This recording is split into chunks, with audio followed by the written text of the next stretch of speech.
अस्सलामुअलैकुम नाजरीन, आपसे एक छोटी सी रिक्वेस्ट है कि वीडियो को ज़रूर एंड तक देखें। हम इतनी मेहनत से आपके लिए ऐसी स्पेशल स्टोरीज बनाते हैं और चैनल को ज़रूर सब्सक्राइब कीजिएगा। फिज़ा भाभी तैयार होकर बाहर आई तो मुझसे कहने लगी कि वसीम, मेरे साथ एयरपोर्ट चलोगे? मैंने कहा ठीक है फिज़ा भाभी, मैं बाइक निकाल देता हूँ।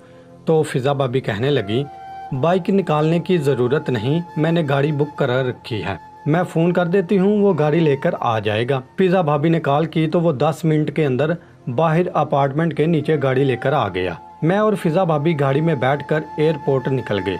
हम एयरपोर्ट पहुँचे तो वहाँ पता किया तो फ़्लाइट लेट थी, तो हमें वहीं एयरपोर्ट काफ़ी इंतज़ार करना पड़ा। करीब 1 घंटे के बाद फ़्लाइट आई। फिज़ा भाभी के शोहर जब एयरपोर्ट के अंदर आए तो उनका मेडिकल और चेकिंग होने के बाद फिर वो हम लोगों के पास आए। मैंने जब फिज़ा भाभी के शोहर को देखा तो हैरान रह गया। दूध जैसा गोरा रंग, नीली फाइज, खूबसूरत आंखें, लंबे चौड़े और खूबसूरत मर्दाना वजाहत के मालिक थे। उनके आगे तो मैं बिल्कुल बच्चा लग रहा था। वो हमारे पास आए तो हमने उन्हें सलाम किया और फिज़ा भाभी बताने लगी कि वसीम इनका नाम असद है। तो असद भाई मुझसे कहने लगे कि मैंने फिज़ा के मुंह से तुम्हारी खूब तारीफ सुन रखी है। ये सुनकर मैं सोच में पड़ गया कि आखिर फिज़ा भाभी ने मेरी क्या तारीफ कर रखी है। तो मैंने कहा, असद भाई ऐसी कोई बात नहीं। तो असद भाई कहने लगे कि शुक्रिया की तो बात ही है, हमारी गैर मौजूदगी में आपने मेरी बीवी का खूब ख्याल रखा है। तो मैंने कहा, असद भाई वो तो मेरा फ़र्ज़ था, फिज़ा भाभी भी हमारा बहुत ख्याल रखती हैं। मैंने एक नज़र फिज़ा भाभी पर डालते हुए कहा तो असद भाई कहने लगे, अब मैं आ गया हूँ और अब मैं भी आप लोगों का ख्याल रखूंगा। तो मैंने कहा, जी असद भाई आपका बहुत बहुत शुक्रिया। मैंने असद भाई का सामान लिया और गाड़ी में रखने लगा और सामान रख कर मैं ड्राइवर की बगल वाली सीट पर बैठ गया। असद भाई और फिज़ा भाभी पीछे वाली सीट पर बैठ गए और फिर हम घर के लिए निकल गए। आज फिज़ा भाभी को कुछ ज़्यादा ही खुश लग रही थी। फिज़ा भाभी के चेहरे में एक अलग सी चमक थी। सुबह की चोट के दर्द तो जैसे वो भूल ही गई थी। हम घर पहुंचे तो जन्नत और जोया फिज़ा भाभी के घर में ही बैठी थी। उन्होंने डेकोरेशन करने के साथ साथ रात का डिनर भी बना लिया था। फिज़ा भाभी के शोहर घर के अंदर गए तो जन्नत बाजी और जोया ने उन्हें सलाम किया। जन्नत बाजी और जोया भी उन्हें देखकर मेरी ही तरह हैरान रह गईं। फिज़ा भाभी के शोहर ने सऊदिया का लिबास पहना हुआ था। उनकी शख्सियत ऐसे लग रही थी कि कोई भी औरत या लड़की उन्हें देखकर मरऊब हो जाए। फिज़ा भाभी के शोहर ने जन्नत बाजी और जोया के सलाम का जवाब दिया। हम कुछ देर और फिज़ा भाभी के घर रुके और बैठकर फिज़ा भाभी और असद भाई के साथ। असद भाई की नज़र बार बार जन्नत बाजी की तरफ जा रही थी। थोड़ी देर बैठकर हमने और बातें की, फिर हम सब ने साथ बैठकर खाना खाया और फिर अपने घर जाने लगे। तो असद भाई जन्नत बाजी के पास आए और कहने लगे, जन्नत जी आपका बहुत बहुत शुक्रिया ये हमारी बीवी का ख्याल रखने के लिए।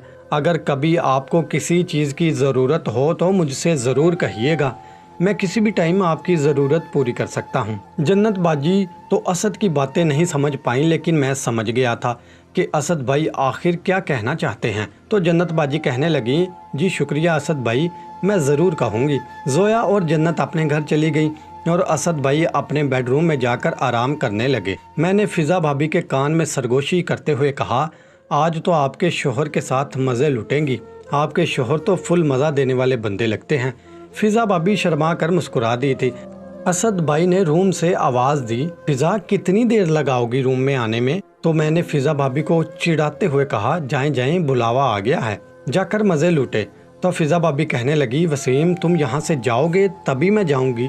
तो मैंने कहा, हाँ शोहर आ गए हैं तो हमें जाने के लिए कह रही हैं। तभी एक बार फिर असद भाई ने आवाज़ लगाई तो फिज़ा भाभी कहने लगी। मैंने कहा, ठीक है मैं जा रहा हूँ, और फिज़ा भाभी के घर से अपने घर आ गया। मैं घर आया तो घर पर रेहान और जन्नत बाजी बैठे बातें कर रहे थे। जन्नत बाजी ने मुझे देखा तो कहने लगी, वसीम आने में इतनी देर क्यों हो गई? तो मैंने कहा, मैं ज़रा फिज़ा भाभी से बात करने लगा था। तो जन्नत बाजी कहने लगी कि अभी अम्मी का फ़ोन आया था, वो तुम्हें पूछ रही थी। मैंने पूछा, अम्मी कैसी हैं? तो जन्नत बाजी बताने लगी कि अम्मी ठीक है और कह रही थी कि अब्बू आने वाले हैं और अब्बू के साथ साथ साद चाचू की बेटी मनाहल भी आने वाली है। मनाहल मुझसे 2 साल छोटी थी। मनाहल भी देखने में बहुत खूबसूरत थी और अपनी उम्र से बड़ी ही दिखती थी। मनाहल की आंखें बहुत खूबसूरत थीं। मैंने जन्नत बाजी से पूछा कि मनाहल आएगी तो वह कहाँ सोएगी? तो जन्नत बाजी कहने लगी कि मेरे साथ मेरे कमरे में सो जाएगी। तो मैंने पूछा बाजी कब आ रहे हैं, अब्बू और मनाहल? तो बाजी कहने लगी कल आ जाएंगे। मैंने कहा ठीक है जन्नत बाजी, मैं जाके सो जाता हूँ। जोया भी अपने रूम में जाकर सो चुकी थी। रेहान था कि जाने का नाम ही नहीं ले रहा था।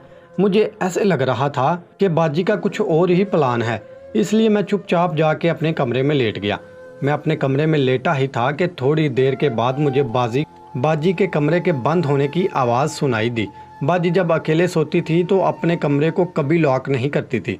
आज वो कमरे को लॉक करके सोने जा रही थी। ज़ाहिरी सी बात थी कि रेहान भी उनके साथ होगा। कमरे में आज सब अपने पार्टनर के साथ सो रहे थे। फिज़ा भाभी के शोहर भी आ चुके हैं, वो भी उस वक्त अपने शोहर के साथ आराम कर रही होंगी। जन्नत बाजी और रेहान दोनों भी अपने काम में मसरूफ़ थे। जोया अपने कमरे में सो रही थी और मैं अपने कमरे में लेटा था। रेहान और असद भाई के बारे में सोचकर मेरा दिल भी मचलने लगा था। मैंने सोचा जन्नत बाजी तो अभी अपने काम में मसरूफ़ हैं, तो मैं जोया के कमरे में चला जाता हूँ। अब रातों में अकेले सोना बिल्कुल भी अच्छा नहीं लगता था। मैं उठा, मैंने अपना कमरा धीरे से लॉक किया और जोया के कमरे में चला गया। जोया भी अपने कमरे में लॉक लगाकर नहीं सोती थी। मैं जोया के कमरे के अंदर गया और अंदर से लॉक लगा लिया। जोया बिल्कुल बेखबर सो रही थी। मैं जोया के पास गया और उसके पास जाकर लेट गया। जोया के खुले बाल उसके चेहरे पर बिखरे हुए थे।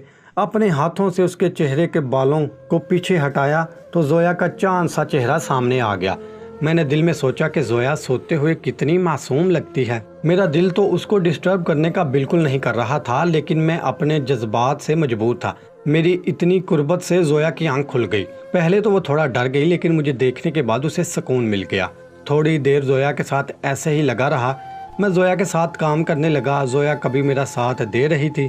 थोड़ी देर जोया के साथ काम करने के बाद मैं अपने कमरे में जाने लगा तो जोया ने मेरा हाथ पकड़ लिया।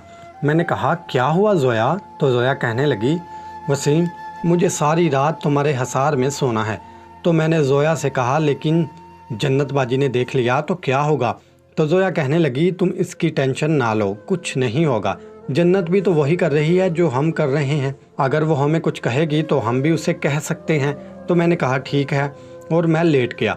सुबह मेरी आंख जल्द ही खुल गई और मैं अपने कमरे में जाकर लेट गया। अब मैं और जोया एक बीवी शोहर की तरह रहने लगे थे। मैं अपने बिस्तर पर लेटा था लेकिन मुझे नींद नहीं आ रही थी। मुझे फिज़ा भाभी की याद आ रही थी कि अब मैं फिज़ा भाभी से नहीं मिल पाऊंगा। आज अब्बू भी आने वाले थे। अब्बू मेरे कमरे में मेरे साथ सोएंगे तो मैं जोया से भी नहीं मिल पाऊंगा। वैसे तो अब्बू ज़्यादा दिन रुकते नहीं थे, लेकिन 2-4 दिन से ज़्यादा जोया से दूर रहना मेरे लिए बहुत मुश्किल था।